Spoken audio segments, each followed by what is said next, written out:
자, 우리 하나님의 말씀 보겠습니다. 사무엘하 11장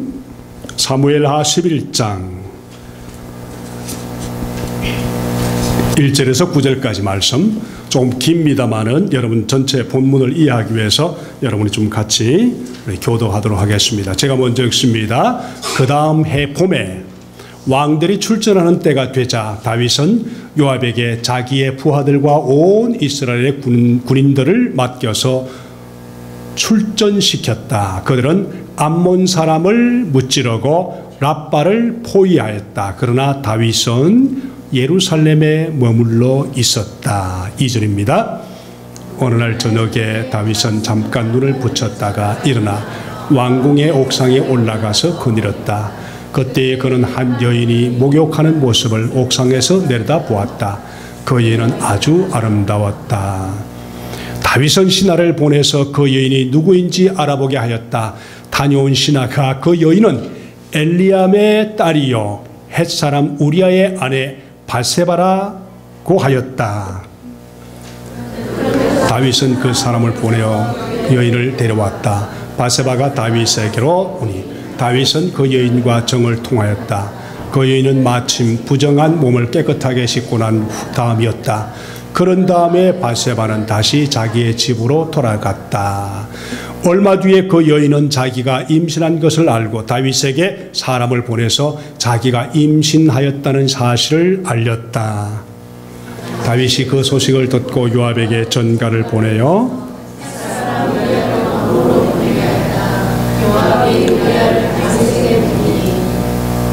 우리아가 다윗에게로 왔다. 다윗은 요압의 안부와 군인들의 안부를 묻고 싸움터의 형편을 물었다.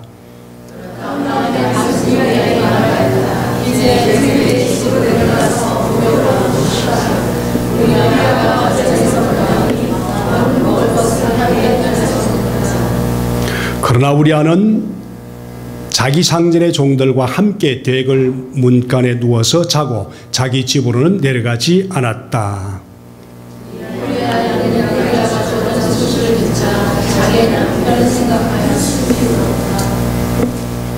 같이 읽겠습니다. 애도하는 기간이 지나니 다윗이 사람을 보내서 그 여인을 왕궁으로 데려왔다. 그 여인은 이렇게 하여서 다윗의 아내가 되었고 그들 사이에서 아들이 태어났다. 그러나 주님께서 보시기에 다윗이 한 이번 일은 아주 악하였다. 하나님의 말씀이었습니다. 너무 잘 아는 얘기죠? 이것을 다윗을 정죄하기 위해서 하는 것이라면 우리는 큰 오산을 하고 있는 겁니다. 자, 우리 파워포인트에 한번 너무 추웠던 모습을 한번 그림으로 보겠습니다. 미시간에서 어떤 분이 돼 있는가요? 그냥 넘어갈까요? 그냥 넘어가겠습니다. 굉장히 추웠죠, 그렇죠? 저는 평생에 이렇게 추운 것을 처음 경험했습니다, 사실은.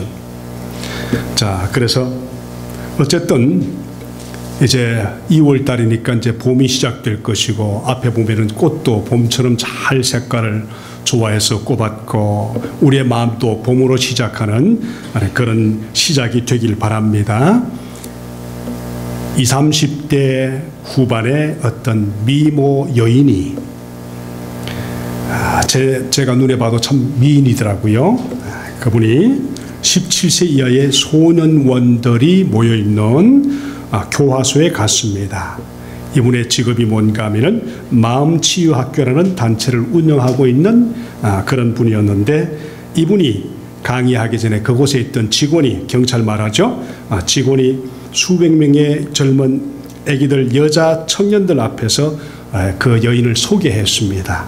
이분으로 말하면은 대학교 교수이고 상담가이고 어느 그룹의 과장이고 그렇게 쭉 이렇게 소개를 했습니다. 그랬더니 17살 이하의 소녀들이 오는 반응이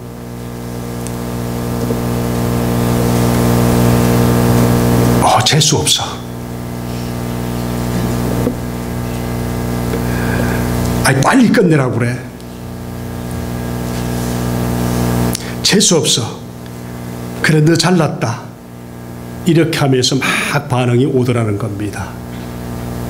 자기는 그렇게 되고 싶어서 그래 된 사람이 아무도 없거든요. 누가 교화소에 가고 싶은 사람이 어디 있겠습니까? 아무도 없지요. 죄 짓고 싶어서 죄 짓는 사람은 아무도 없습니다. 이미 문제가 많아서 교화소에 간 그들 앞에서 잘난 사람이 와서 훈계하고 가르치고 하는 것들이 그들은 싫었던 겁니다.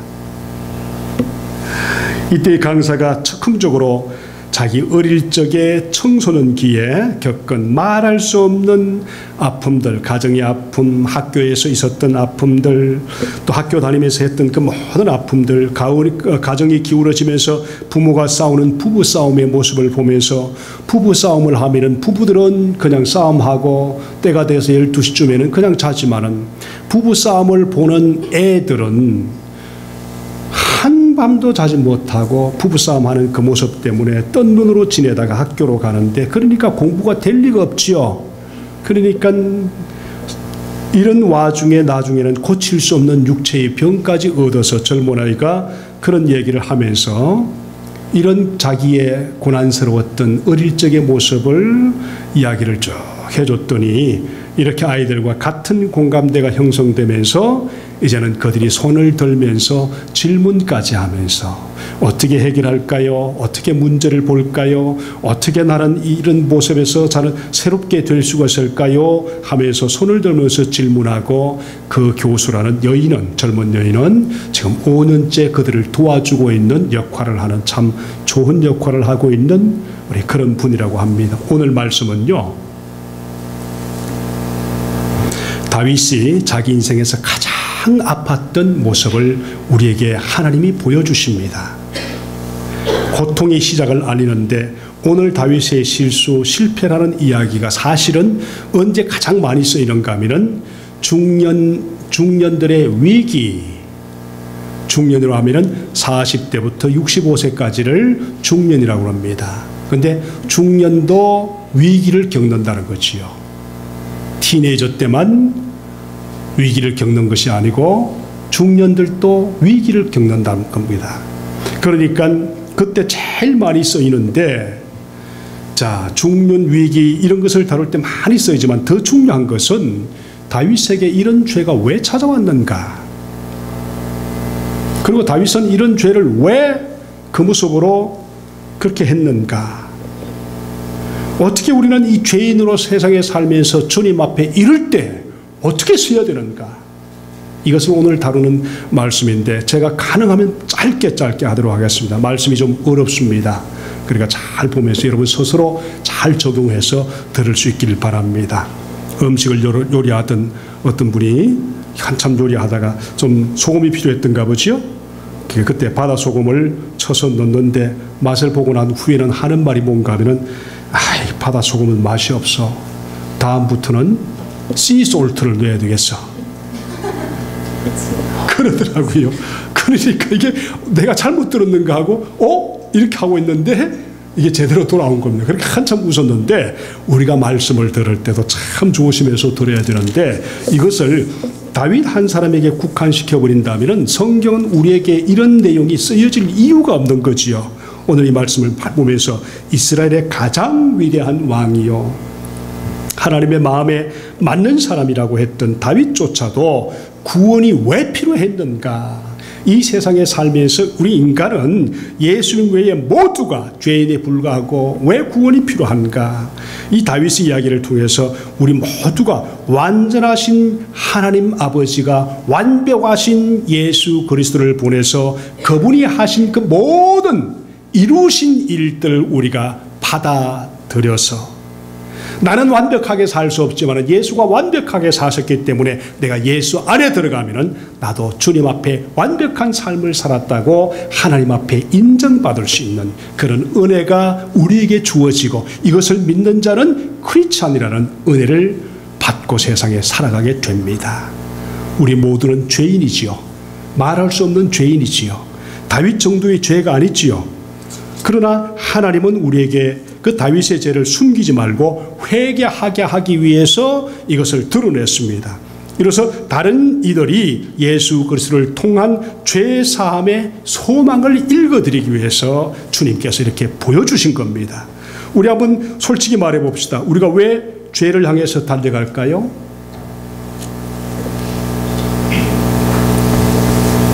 고통을 맛보기 위해서 달려가는 게 아닙니다. 무언가 짜릿한 죄의 느낌과 맛이 있기 때문에 달려가는 거지요. 그래서 죄는 전율과 함께 시작합니다.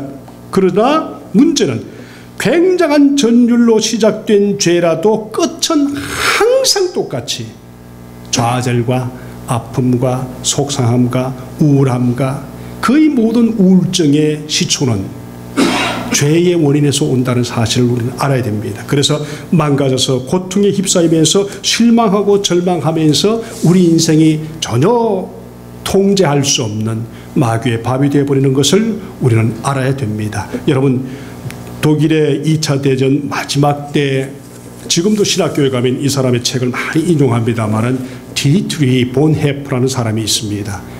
디트리트 본헤프라고 그러는데 이분이 이런 얘기를 하는데 참 인상이 됐습니다.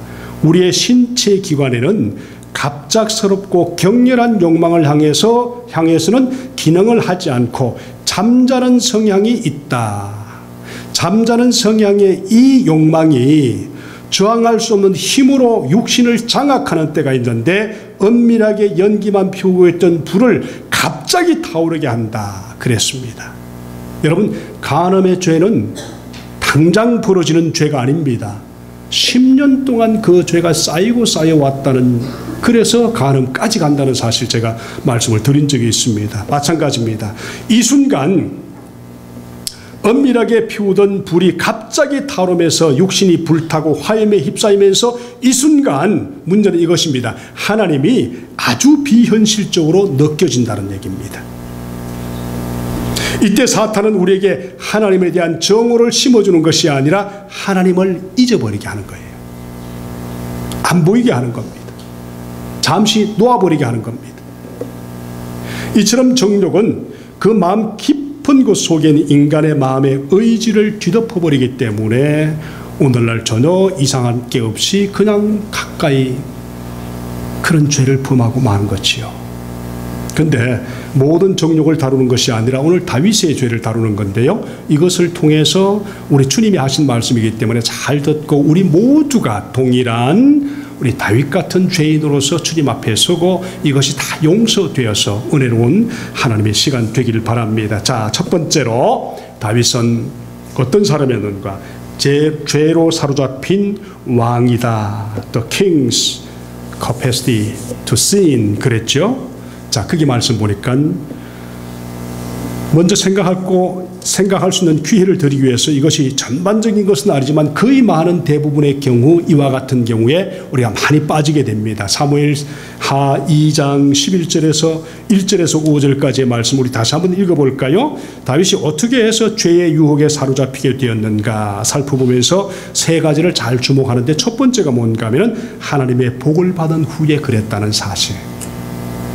모두가 안정적이고 모두가 먹고 살만하고 자기의 왕권도 굉장히 튼튼한 그때 유혹이 찾아왔다는 사실.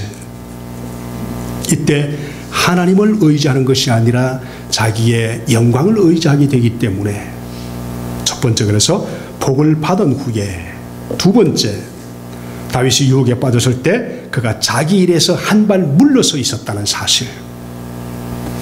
자기 일에 한 발 물러서 있었습니다. 용사 중에 용사요 전사였던 왕의 휴양객이 되어버린 겁니다. 이 일에 공백이 생기자 그는 싸울 전율 그 자체를 다 없애버리고 싸울 그 모든 힘에 빠진 것이 아니라 쾌락의 전율에 빠지고 싶은 아주 간단한 일로 바뀌어진 겁니다. 그리고 세 번째 뭔가 하면은 다윗이 유혹을 받을 만한 자리에 있었다는 사실. 요 세 가지를 지금 얘기하고 있습니다.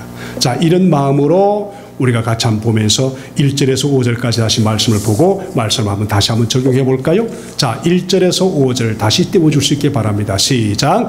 그 다음 해 봄에 왕들이 출전하는 때가 되자 다윗은 요압에게 자기의 부하들과 온 이스라엘의 군인들을 맡겨서 출전시켰다. 그들은 암몬 사람을 무찌르고 랍바를 포위하였다. 그러나 다윗은 어디에 있었습니까? 예루살렘에 머물러 있었다. 2절로 가보십시다. 2절로 시작. 어느 날 저녁에 다윗은 잠깐 눈을 붙였다가 일어나 왕궁의 옥상에 올라가서 거닐었다. 그때에 그는 한 여인이 목욕하는 모습을 옥상에서 들여다보았다. 그 여인은 아주 아름다웠다. 다윗에게만 그랬겠지요. 자, 3절. 다윗은 신하를 보내서 그 여인이 누구인지 알아보게 하였다. 다녀온 신하가 그 여인은 엘리암의 딸 햇사람 우리아의 아내 바세바가 아닙니까? 4절. 그런데도 감을 잡아야 됩니다. 그런데도 다윗은 사람을 보내서 그 여인을 데려왔다.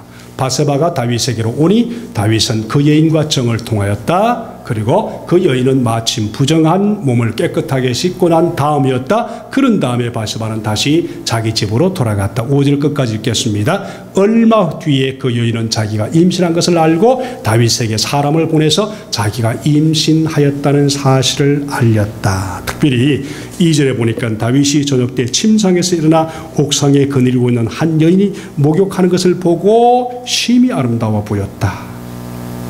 콩깍지가 씌인 거지요. 다윗의 아내가 몇 명이나 될까요? 꽤 많았겠죠. 그죠? countless. 솔로몬의 왕은요? countless. 그런데도 왜 하필 여기에 포커스를 맞추는가? 오늘 미국이 안고 있는, 전 세계가 안고 있는 문제가 바로 이것입니다. 자, 3절에 보니까 신하를 보내서 그가 아뢰되 이는 엘리암의 딸이요 햇사람 우리아의 아내인 바세바가 아닙니까? 이 말은 신하가 누구의 아내입니다. 그러면 다윗이 알아들어야 되는데 뭐라고 그러세요? 이 말을 뜻을 그대로 직역한다면 아니 되옵니다 왕이시여, 누구의 아내입니다. 근데 4절에 보니까 어떻게 했습니까? 데리고라고 했어요.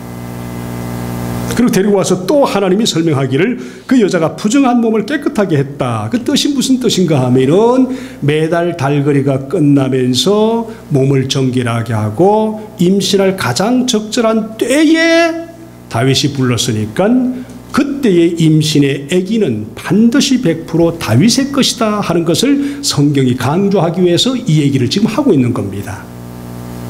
그러니까 이런 것을 통해서 이때부터 다윗은 큰 문제가 되는데 가장 치졸한 다윗의 모습이 여기서 드러나고 있죠. 그게 뭘까요? 죄가 다윗을 집요하게 붙들고 있습니다. 이때부터요. 정말 남자다운 남자, 상남자 중에 상남자인 다윗이 이렇게 치졸한 모습을 우리에게 보이면서 죄를 감추기 위해서 별의별 노릇을 다합니다. 저도 남자지만은 제가 전후사회의 남자들 보면은요, 죄를 짓고 싶은 데는 돈을 아끼지 않습니다. 아내의 옷 하나, 가방 하나 사주는 데는 뭐라고 하면서 남편들이 밖에 나가서 그것을 하는 것은 절대로 아끼잖아요. 이런 말이 있죠. 남자는 1마일만 벗어나도 결혼하지 않은 사람이다. 그런 얘기를 들어보셨죠, 그렇죠? 그러니까 우리가 항상 이것을 보면서, 그러니까 죄가 몸에 익숙해지면은 찰거머리처럼 달라붙어서 다윗이든 뭐든 그냥 아무도 상관없이 떨어지지 않습니다. 그래서 죄는 죄를 낳고 죄가 장성하면 무엇을 낳습니까? 사망을 낳습니다. 신약 성경의 말씀이지만은 이 말씀, 구약과 신약에 모두가 나오는 말씀인 이 말씀이, 그래서 다윗은 아기가 임신되고 임신되면서 죄가 잉태되고 죄가 장성해서 그 아이를 하나님이 성경 말씀처럼 없애버리는 거예요. 죽이지요.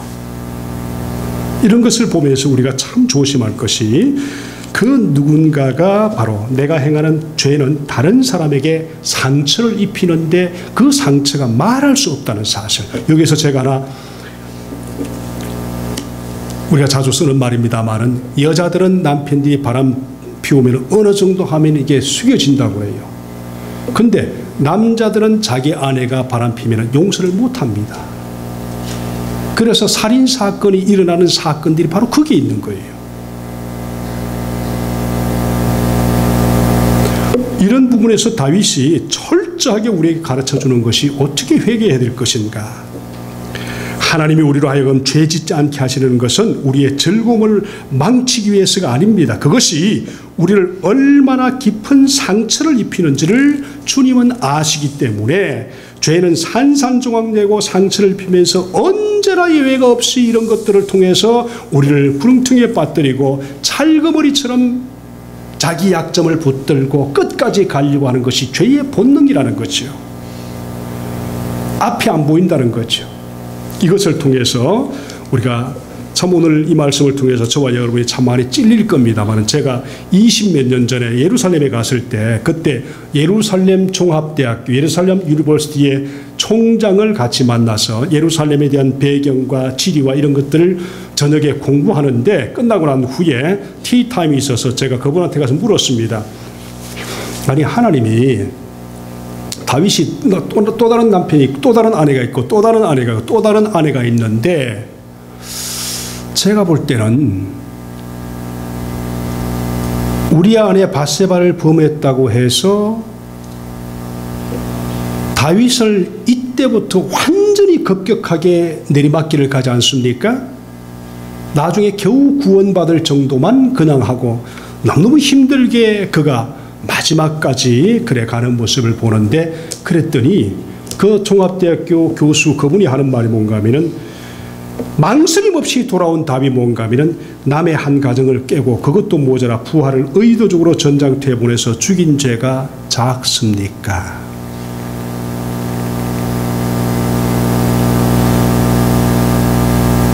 총장이 하는 말이에요. 아니, 다른 여자도 다 있는데 그 많은 여자들을 데리고 뭐 사는 것 왕이 있는데, 제가 옛날에 빌 클린턴 루윈스키 사건을 보면서 저는 뭐 별거라고 이렇게 뭐 안 믿는 사람 뭐 그럴 수 있지 하는데, 우리 어머님이 바로 그때 그 플로리다 와서 계셨는데, 왜 그렇게 떠드나고 미국이 그러는데, 지금 대통령이 루윈스키를 이렇게 해서 이렇게 됐다는 게, 아니, 왕이 한 여자를 그런데 무슨 그걸 가지고 그렇게 난리치나고 그러더라고요. 그 옛날 사람 스타일이야. 맞지요? 근데 여기서 우리가 꼭 가져가야 할 것이 뭔가 하면은, 바세바 친정 아버지가 누굽니까? 엘리암. 그 친정 아버지 엘리암은 굉장히 뛰어난 분이신데, 이 엘리암이 나중에 다윗에게 보복을 합니다. 자기 딸을 그렇게 한 것을. 제가 볼 때는, 아니, 왕의 와이프가 되었으면 더 좋잖아, 그죠? 그런데 보복을 하고, 거기에 우리아는 사실은 이스라엘 백성이 아니고 헷 족속의 사람인데, 헷 족속의 사람이 이스라엘에 와서 장군까지 된다면 그의 충성심과 그의 모든 뛰어난 지략은 대단한 사람이죠. 그러니까 몇 번 얘기를 해도 가지 않고 다윗을 속썩이는 거죠. 이런 것을 통해서 우리가 뭔가 하면은, 자, 이제 죄를 지었으면 사람의 마음속에 드러나는 본능이 있는데, 그게 뭐죠? 죄를 숨기고 싶은 본능에 따라서 살아갑니다. 자, 그래서 사무엘하 2장 11절 6절에서 7절까지 말씀, 26절 27절의 말씀 보니까, 여러분 기억하십시오. 정욕의 죄는 맞서서 싸울 죄가 아닙니다. 피해야 되는 죄입니다. 끊어야 되는 죄예요. 멀리해야 되는 죄입니다. 무조건 피해야 합니다. 창세기 요셉처럼 그 수많은 유혹이 왔을 때 그냥 피해야 됩니다. 맞서서 싸울 수 있는 죄가 정욕의 죄가 아닙니다. 환경을 멀리해야 됩니다. 겨우 다윗은요, 전장터에서 장군으로 수고하는 우리아를 데리고 오고 하고, 그 나라의 안위 따위는 보이지 않습니다. 전장터에 가 있는데, 전쟁이 치면은 지금 그 전쟁의 군인들이 자기한테까지 와서 전쟁을 일으켜서 목숨까지, 근데 다윗의 눈에는 그것 자체도 보이지 않은 거예요. 장군을 데리고 온 겁니다. 전장터에서. 그만큼 죄가 무서운 것이 자기 죄를 덮기 위해서 전장의 장수를 불러오다니요. 10절에서 15절 말씀, 여기에서 하나님의 의도가 충신인 우리와는 다윗의 썩은 마음을 비교시키면서 보니까 첫 번째, 집에 들어가라. 우리아를 향해서 집에 들어가라 그러지요. 근데 우리아는 어떻게 합니까? 집에 들어가지 않죠. 왜 그래요? 나라에 충성해야 되니까. 자기의 모든 부하들과 신하들이 다 전장터에 가 있는데 내가 왕의 은혜를 입었다고 해서 집에 들어가서 부인과 함께 살 수가 있는가? 안 들어가죠. 그래서 안 되니까 두 번째 뭔가 하면은 술을 실컷 먹이는 거예요. 친구들 불러서. 술을 퍼부어 먹이면 얘가 횟가닥에서 집에 들어갈까 했는데 술을 그렇게 먹고도 장군은 장군이었던가 봐요. 집에 들어가지 않고 또 그 술 친구들하고 또 그냥 그렇게 성전에서 그냥 있는 거예요. 왕궁에서. 그래서 또 안 되니까 나중에 어떻게 합니까? 요압 장군에게 편지를 써서 이 사람을 가장 앞에 싸우는 전장터, 그 중에서도 적군 전장 장군 중에서 가장 싸움을 잘하는 장군 그쪽으로 몰아붙이라. 그러면서 몰아붙이고 결국은 그 사람을 죽이는 거죠. 나중에 이런저런 얘기가 많습니다만 어쨌든 사람이 뭐가 쓰여지면 보이는 게 없습니다. 이럴 때 우리는 꼭 기도해야 됩니다. 어떻게 해야 될까요? 아버지, 내 영의 눈을 반드시 열어주시옵소서. 내 영의 눈을 통해서 아버지의 마음을 제대로 알지 않으면 내가 지금 하고 있는 심각한 죄를 깨닫지도 못할 뿐 아니라 내가 여기에서 넘어질까 두렵습니다. 제발 내 영의 눈을 열어주셔서 육신의 모든 것들을 제어할 수 있는 힘을 주시옵소서. 반드시 해야 돼요. 근데 남자라는 것은요, 한번 어떻게 필이 꽂히면은 그것을 얻기까지는 별의별 짓을 다 하는데 이때 우리가 정말 조심해야 될 것이. 제가 그 여인들한테 물었습니다. 뭐 솔직히 얘기하죠. 우리 애들한테 물었습니다. 애들 물었더니, 야, 남자들은 이런 놈들이야. 그랬더니 하는 말이 뭐야? 남자만 그런 게 아니야. 여자도 그래. 그러면서 이 남자란 동물만 이게 지저분한 동물이 아니고 여자들도 충분히 그럴 수 있구나. 왜 남자들만 그런 얘기를 자꾸 해? 여자들도 그렇다니까. 그 후부터 제가 다시는 그런 질문이 없어졌습니다. 우리 속에 얼마든지 그게 있다는 거죠. 이럴 때 이제 세 번째, 다윗이 이제 죄를 자백하는 세 번째가 들어가는데, 그때 다윗이 스스로 죄를 자백했습니까? 아니면은 누구를 통해서 하나님의 말씀을 알고 죄를 자백했습니까? 우리가 잘 아는 대로 세 번째, 죄를 자백하는 왕. 누구를 통해서요? 네이tan, 나단을 통해서 양의 얘기를 하고 이렇게 얘기를 쭉 하는데 거두절미하고 양이 어떻고 저떻고 참 좋은 양인데 뭐 어떻고 저떻고 막 이렇게 하다 보니까 아니 그렇게 못된 놈이 있나고. 아니 그런 놈은 내가 하나님의 이름으로 반드시 말하는데 죽여야 된다고. 그럴 때 네이tan이 가장 멋지게 한 말이 바로 당신이 그 사람이요. 저와 여러분이 그 사람이 하나님 앞에 서지 않고는, 영의 눈을 열지 않고는 인간답게 살 수 있는 길이 없다니까.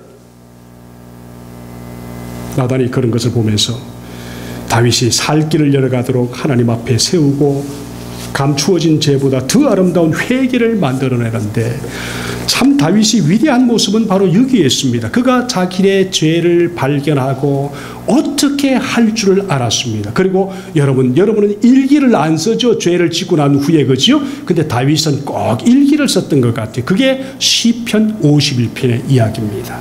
너무너무 멋지죠. 1절과 5절의 말씀만 한번 읽어볼까요? 자, 회개가 아주 멋지게 그려진 말씀입니다. 여러분 알겠지만은 다시 한번 읽어보면서 우리의 마음을 정리하고 깨끗하게 하십시다. 시작. 하나님, 주님의 한결같은 사랑으로 내게 자비를 베풀어 주십시오. 주님의 크신 긍휼을 베풀어 내 반역죄를 없애 주십시오. 조금 더 빨리 읽겠습니다. 내 죄악을 말끔히 씻어주시고 내 죄악을 깨끗이 없애주십시오. 어떻게요? 나의 반역을 내가 잘 알고 있으며 내가 지은 죄가 언제나 나를 고발합니다. 양심에 고발하죠. 주님께만, 오직 주님께만 나의 죄를 지었습니다. 주님의 눈앞에 내가 악한 짓을 저질렀으니 주님의 판결은 옳으시며 주님의 심판은 정당합니다. 실로 나는 죄 중에 태어났고 어머니의 태 속에 있을 때부터 죄인이었습니다. 이렇게 자기의 죄를 고백하면서 하나님께 나올 수 있는 영혼들이 있을까요? 복음 중심적인 회개여 우리가 이런 것을 통해서 발견할 수 있는데, 그게 바로 뭔가 하면은 하나님의 자비에 대해서 자기가 죄를 고백하면서 희망을 걸었다는 사실입니다. 주의 인자를 따라서, 주의 많은 긍휼을 따라서 하면서 고백하는 모습을 보세요. 다윗은 그렇게 기도하지 않았습니다. 하나님 아버지, 내 알잖아요. 내가 그래도 이스라엘 백성을 저 골리앗에서 구해내는, 골리앗을 이긴 장수가 아닙니까? 도와주세요. 그래 하지 않았습니다. 왜 하나님, 내가 일어났을 때 왜 그 여인은 하필이면 거기에 있었습니까? 이렇게 고백하지 않았다는 얘기죠. 자기가 잘못한 것을 100% 자기 잘못으로 돌리면서 뭐라고 그랬다고요? 하나님의 자비하심에 희망을 걸었다는 사실. 복음 중심적인 죄의 회개가 두 번째는 뭔가 하면은 나는 큰 죄인입니다. 바울이 고백하지요. 바울도 아버지, 내가 죄인 중에서 가장 높은 죄입니다. 죄의 최고봉에 있는 죄인입니다. 다윗이 그런 고백하지요? 바울이요? 다윗도 그랬습니다. 사람이 죄를 범했을 때 변명으로 일관합니다. 아버지 하나님, 나는 그렇게 그래도 지옥 갈 만큼 나쁜 사람은 아닙니다. 당신이 죄인이요 돌아와서 예수 믿고 주님 앞에 하나님의 자녀로 살아가세요. 그러면은 처음에 사람들이 대하는 태도가 뭡니까? 내가 언제 그렇게 지옥 갈 만한 죄를 지었는가? 그렇게 얘기하는 것이 보통 사람들의 모습이 아닙니까? 근데 다윗은 나는 내 죄가를 압니다. 단순한 실수가 아닙니다. 내 죄가 항상 내 앞에 있습니다. 내가 지은 죄는 내가 가진 죄의 절반도 안 됩니다. 나는 아주 나쁜 사람입니다. 다윗이 하나님 앞에 이런 모습으로 기도하는 모습을 통해서 그가 가지고자 했던 것이 뭔가요? 나는 죄인 중에 가장 큰 죄인입니다. 세 번째, 복음 중심적인 회개 세 번째는 뭔가 하면은 내가 주님과 너무 멀리 떨어져 있었습니다. 이게 키입니다. 사전의 말씀 보니까 내가 주님께만 범죄하여 그랬는데 이 말씀 속에 이런 뜻이 있습니다. 다윗은 자기 죄가 하나님을 거스르는 죄로 시작되었음을 깨닫고 난 후에 다윗이 바세바의 아름다움에 현혹되었다는 것, 그 자체가 뭔가 하면 하나님의 아름다움보다도 한 여인의 아름다움에 더 잡혀 있었다. 다윗의 시편을 보면 너무너무 아름다운 것이 많지 않습니까? 그렇죠? 여호와는 나의 목자시니 내가 부족함이 없으리로다. 그가 나를 푸른 조락에 누이시며 쉴 만한 물가로 인도하시는도다. 골프 치는 사람은 푸른 들판만 봐도 기분이 좋은 거예요. 다윗도 마찬가지였죠. 그러던 다윗이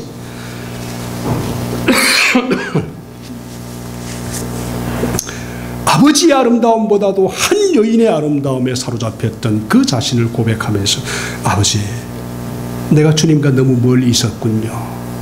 모든 죄는 하나님과의 관계가 무너지는 데서부터 시작되는데 우리에게 찾아오는 죄는 억압을 넘어서 나를 붙들어 버립니다. 거의 모든 우리의 죄는 하나님을 더 기쁘시게 하면서 죄를 사랑하는 것이 하나님을 사랑하는 것보다 더 죄에 가까이 있기 때문에. 우리 교회에 있던 말레이시아에서 왔던 그 젊은 부부가 있었지 않습니까? 근데 어디를 다녀보니까 너무너무 예쁜 아가씨들이 많더래요, 술집에. 그리고 어떻게 했어요? 이건 가외 얘기입니다만 어떻게 했어요? 제가요, 성경을 통해서 깨달은 것이 있는데 피하는 것이 상책입니다. 맞아요. 죄 중에는 피하는 것이 가장 상책인데 피한다고 되는 것이 아닙니다. 더 중요한 게 뭔지 아세요? 내가 하나님과의 삶의 거리가 얼마나 가까이 있는가, 생명의 관계로 주님 생각하면서 묵상하면 기쁨이 있고 감사가 있고 생명의 주 안에 내가 살고 있는가 하는 것을 내 스스로가 확인하는 것이 너무 중요하죠. 내 안에 거하라. 나도 너희 안에 거하라. 너희가 내 안에 거하고 내 말이 너희 안에 거하면, 주님이 하신 말씀입니다. 예수를 믿으면 성령께서 우리 속에 들어오셔서 하나님의 전으로 삼으시고 성령께서 우리 심령 속에 말씀합니다. 죄를 깨우치게 하고, 만약에 이런 것이 아직 정확하지가 않다면 여러분 예수님을 다시 한번 생각해 보세요. 내가 정말 예수님과 가까이 있는가? 예수님을 영접했는가? 예수님의 사람인가? 아닌가를 분명히 하면서 내가 당장 죽으면은 하나님이 부르시는, 하나님이 계시는 그곳에 갈 수 있는 준비가 있는가? 그래서 다윗이 고백하는 것이 뭔가 하면 내가 주께만 범죄하려 하여, 이 말씀 속에는 내가 주님과 너무 거리가 멀어 있었습니다. 생명의 관계에서 떠나 있었습니다. 여인이 하나님 아버지의 거룩하신 보다 더 아름다웠다니요 하면서 고백하는 다윗을 보면서 오늘 저와 여러분이 가져야 할 믿음의 자세, 하나님과 그 아들 예수 그리스도, 우리 삶을 인도하는 성령 하나님, 삼위 하나님과 함께 우리가 믿음으로 살면서 생명의 관계에서 더 가까워지고 하나님 생각하면 행복할 수 있는 그런 한 주간 되기를 주님의 이름으로 축복합니다. 하나님은 새로운 아름다운 한 주간을 우리에게 허락하셨습니다. 이 한 주간을 우리가 주님 앞에 아름답게 영적으로 만들어서 다시 주님 앞에 감사하며 돌아올 수 있는 저와 여러분 될 수 있기를 예수님 이름으로 축복합니다. 기도하십시다. 혹시 여러분 회개할 내용들이 있으신가요? 우리 다 떨쳐버리고 가십시다. 주님, 내가 예수님의 이름으로 내가 가지고 있던 그 모든 것을 떨쳐버리겠습니다. 하나님, 말 잘못했던 것도, 마음에 지저분했던 것도, 내가 또 죄악 속에 있었던 것도, 모든 것들을 떨쳐버리고 예수 그리스도의 보혈이, 예수 그리스도의 십자가가 내가 지은 죄보다 훨씬 더 높고 위대하다는 사실을 믿으면서 예수 이름으로 용서받는 시간 되기를 바랍니다. 그리고 새 출발하십시다. 아버지 하나님, 다윗의 아픔을 통해서 우리